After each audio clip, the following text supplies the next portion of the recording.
Shalom saudara dalam Tuhan. Saudara, sebelum kita lanjut, mari kita melihat video yang berikut ini dan pastikan tekan tombol like, tombol subscribe dan share video ini supaya menjadi berkat bagi banyak orang.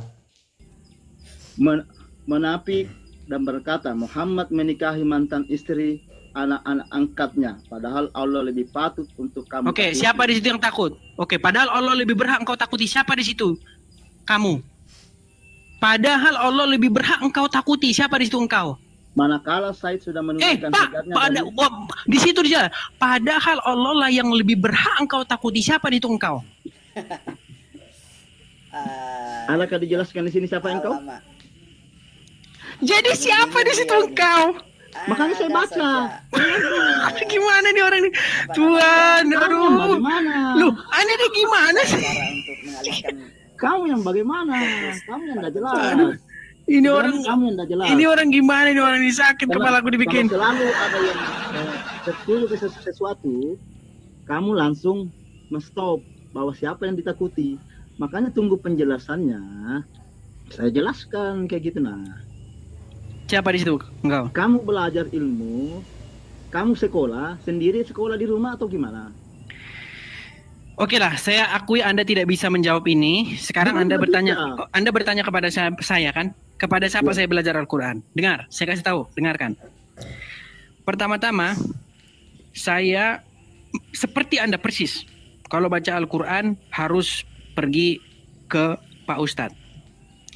Waktu itu, saya cerita ya. Waktu itu saya diajari surat Al-Ikhlas. Ya. Dia suruh saya baca. Saya bacanya begini waktu itu ya, saya bacanya begini. Qul huwallahu ahad, Allahu somad, wa lam yalid wa lam yulad wa lam yakul lahu kufuwan ahad. Terus dimarahin saya. Dibilang begini. Bacanya bukan Qul huwallahu ahad, tapi Qul huwallahu ahad. Harus ahad gitu. Hanya seperti itu yang diajarin, terus seperti itu. Dalam hati saya bilang seperti apa? Dalam hati saya bilang gini, Pak, saya belajar Al-Quran bukan cari bagaimana cara bacanya, Pak. Tapi enggak saya bilang sama ustadz saya itu, tapi dalam hati saya bilang, saya baca Al-Quran ini bukan cari bagaimana cara bacanya, bagaimana cara melafatkannya, bagaimana cara baca tajwidnya, bagaimana cara qalqalanya, bukan itu. Yang saya cari adalah maknanya di dalam bahasa Indonesia dan apa itu artinya. Itu yang penting bagi saya. Saya tidak penting bagi saya itu qalqalanya, tajwidnya, tidak penting. Karena Pak Ustadz bilang begini, karena satu huruf ya itu akan mendapat pahala. Pak, saya ini non muslim, Pak. Saya membaca Al-Quran bukan mau cari pahala. Saya membaca Al-Quran, saya ingin mengerti artinya supaya saya tahu apa isinya dan bisa saya serap dalam kepala saya dan bisa saya maknai apa artinya. Itu yang penting bagi saya daripada pahala. Akhirnya apa? Saya putuskan untuk belajar Al-Quran secara otodidak. Saya beli buku tafsir, saya baca buku tafsir, saya baca Al-Quran, saya baca ini, saya baca terjemahan beda-beda terjemahan, saya baca terjemahan Yusuf, baca semua terjemahan-terjemahan. 13 tahun lamanya saya baca itu semua, dari Al-Fatihah Anas Al-Fatihah, bolak-balik, ya, dengan satu tujuan, saya ingin mengerti apa sesungguhnya isi Al-Quran. Ternyata setelah saya dapati, semua yang saya dengar dari Anda, dari orang-orang, tidak sesuai dengan apa yang dikatakan Al-Quran. Satu contoh tadi Anda bilang, kalau baca Al-Quran harus baca buku tafsir. Ingat, itu tadi kata Anda. Sekarang tunjukkan sama saya satu surat di dalam Al-Quran yang mengatakan bahwa membaca Al-Quran harus pakai buku tafsir. Tunjukkan. Kalau ada, saya tutup akun saya ini. Saya nggak mau lagi debat-debat gini. Tunjuk satu ayat. Di mana? Saya jelaskan lagi. Kasih lagi kesempatan menjelaskan ya. Silakan. Kasih kesempatan. Di dalam Islam kita tidak dituntut belajar Al-Quran. Cuma kalau cuma belajar aja tafsir artinya itu Anda tidak akan dapat. Yakin saya 20 tahun 30 tahun Anda belajar Al-Quran, hafal bolak-balik dari titik sampai titik, dari juz ke juz. Kalau Anda tidak mentafsirkan, Anda tidak akan dapat. Pak, yang saya tanya aja Anda tidak paham loh, Pak. Dengan segala hormat, Pak. Dengan segala hormat, Pak. Yang saya tanya Anda tidak paham. Yang saya tanya adalah tunjuk satu ayat, satu surah di dalam Al-Quran yang mengatakan bahwa kalau membaca Al-Quran ini haruslah Anda merujuk kepada buku tafsir. Di mana ayatnya? Anda tahu nggak? Al-Quran itu perkataan siapa? Zalikal kitabu la raiba fihi hudalil mutakin. Kitab ini tidak ada keraguan padanya, petunjuk bagi orang-orang yang bertakwa. Dari mana Anda katakan bahwa kitab ini tidak jelas? Padahal di sini dikatakan zalikal kitabu la raiba fihi, tidak ada keraguan. Kenapa Anda harus pergi ke ustadz ini, ustadz itu untuk tanya? Bukankah Al-Quran itu sudah jelas? Saya tanya dulu. Belajar Al-Quran, dalam Al-Quran ini perkataan siapa? Saya tanya Bapak dulu. Dikatakan di situ Al-Quran itu adalah perkataan Rasul. Anda salah benar. Oh, kalau saya tunjuk ayatnya gimana? Bahwa Al-Quran itu sungguh-sungguh adalah perkataan Rasul yang mulia. Di mana? Kalau saya tunjuk di mana? Gimana? Baik, sebentar, saya ambilkan Quran saya, sebentar. Sabar. Al-Quran itu perkataan firman Allah. Sunnah itu baru hadis, cerita dari Nabi Muhammad SAW. Kalau Anda pahami.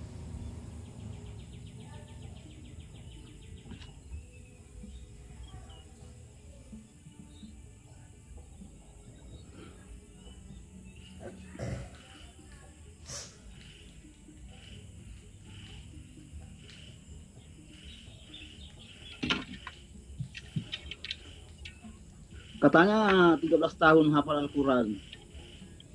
Kok baru nyari hadisnya?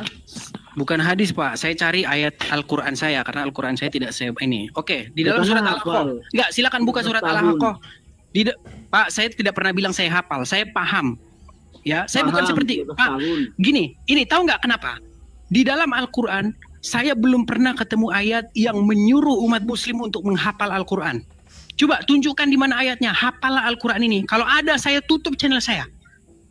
Ya, tidak ada, Pak. Suruh perintah menghafal itu di mana ayatnya? Di mana suruh menghafal ayat Al-Quran?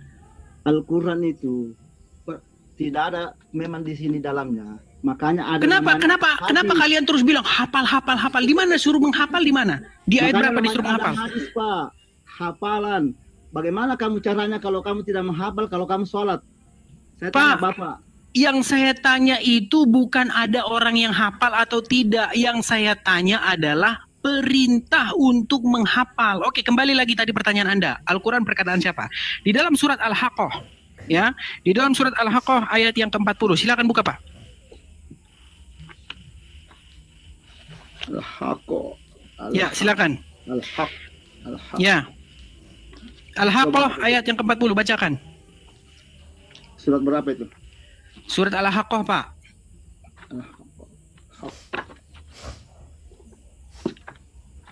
Tafsir saya ini mau diganti lagi nih.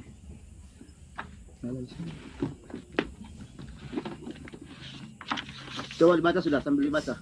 Ya, di sini saya bacakan. Di sini bunyinya innahu laqaulahu rasulun karim. Yang artinya adalah sesungguhnya itu, maksudnya adalah Al-Quran, adalah sungguh-sungguh perkataan Rasul yang mulia. Anda mau terjemahan, Anda mau bantah itu terjemahannya? Terus, sampaikan. Ya, itu Anda kan tanya perkataan siapa Al-Quran itu. Ini menurut ayat ini sesungguhnya innahu laqauluhu rasulin karim. Sesungguhnya dia, maksudnya Al-Quran itu adalah benar-benar perkataan Rasul yang mulia.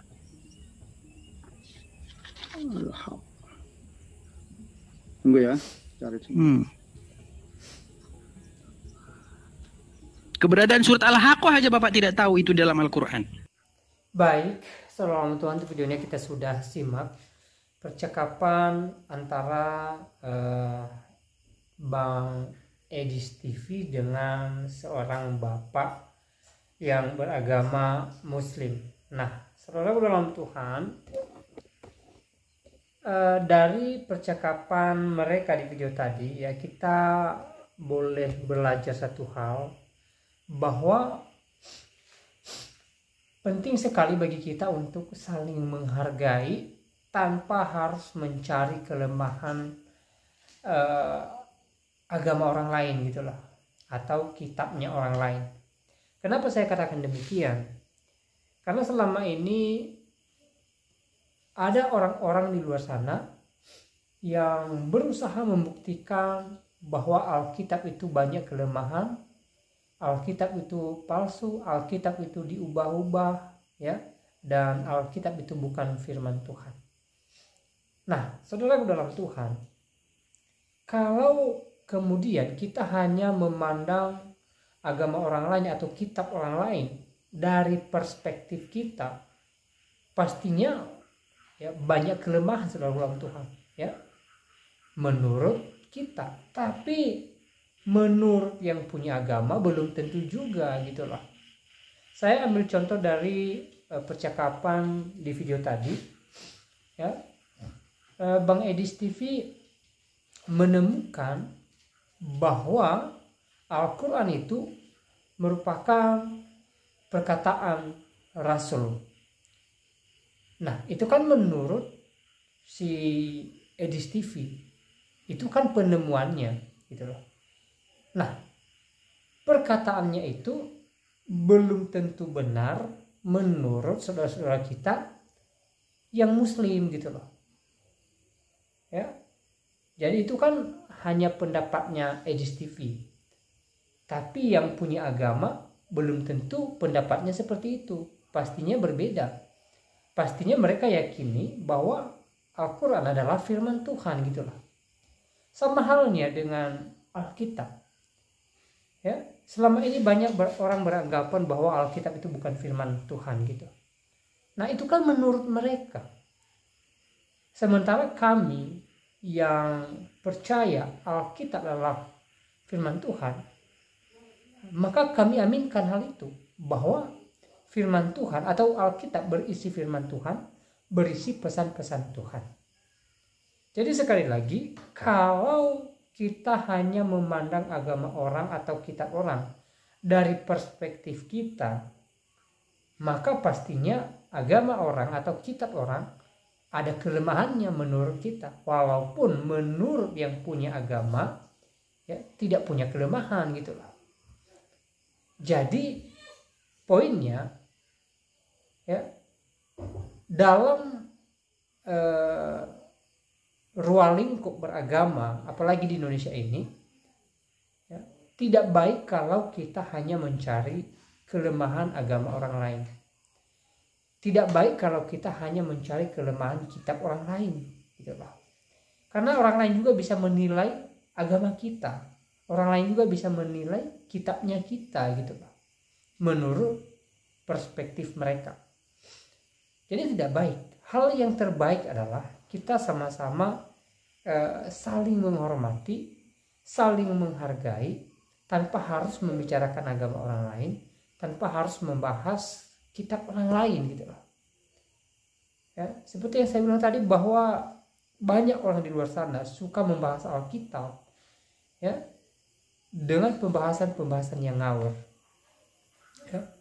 Dan ada juga orang yang selalu mencari kelemahan Alkitab. Mereka berkata bahwa Alkitab bukan firman Tuhan, ya, Alkitab itu diubah-ubah, Alkitab itu dipalsukan dan lain sebagainya. Ya. Ada juga orang berkata bahwa Kristen itu ya didirikan oleh Paulus, padahal Kristen tidak didirikan oleh Paulus. Dari pengertian kata Kristen aja, pengikut Kristus. Berarti Kristen ada karena Kristus gitu loh. Dasar Kristen adalah Kristus. Itu jelas saudara dalam Tuhan. Ya. Jadi sekali lagi saya sampaikan bahwa tidak baik kalau kita kemudian beragama lalu mencari kelemahan agama orang lain, mencari kelemahan iman orang lain, ya, membicarakan sesembahan orang lain. Tidak baik saudara dalam Tuhan. Mari kita saling menghargai, saling menghormati. Mari kita mengedepankan toleransi. Karena dengan toleransi ya kita dimampukan untuk menghargai agama si A, agama si B, agama si C dan lain sebagainya. Kalau kita tidak mengedepankan toleransi, maka susah bagi kita untuk bisa menghargai orang lain. Ya. Makanya selalu saya mengajak kepada kita semua supaya kita hidup toleransi, ya.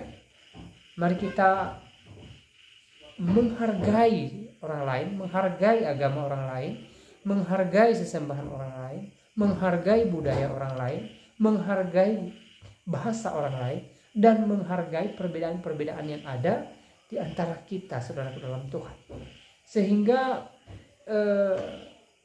kerukunan dan kedamaian senantiasa menjadi milik kita, senantiasa ada di tengah-tengah kita, dan membuat suasana kita semakin indah, saudara dalam Tuhan, ya, walaupun kita berada di atas perbedaan, ya. Jadi yang terpenting adalah saling menghargai, saling menghormati, ya. Dan bagaimana kita bisa mewujudkan itu? Ya, ketika kita mau hidup toleransi, ya, ketika kita mau hidup bertoleransi satu dengan lainnya. Nah, saudara dalam Tuhan, selebihnya silakan tulis tanggapan saudara di kolom komentar, tuliskan tanggapan yang baik, yang positif, terutama tanggapan yang memuliakan Tuhan, dan kiranya Tuhan Yesus memberkati kita semua. Shalom.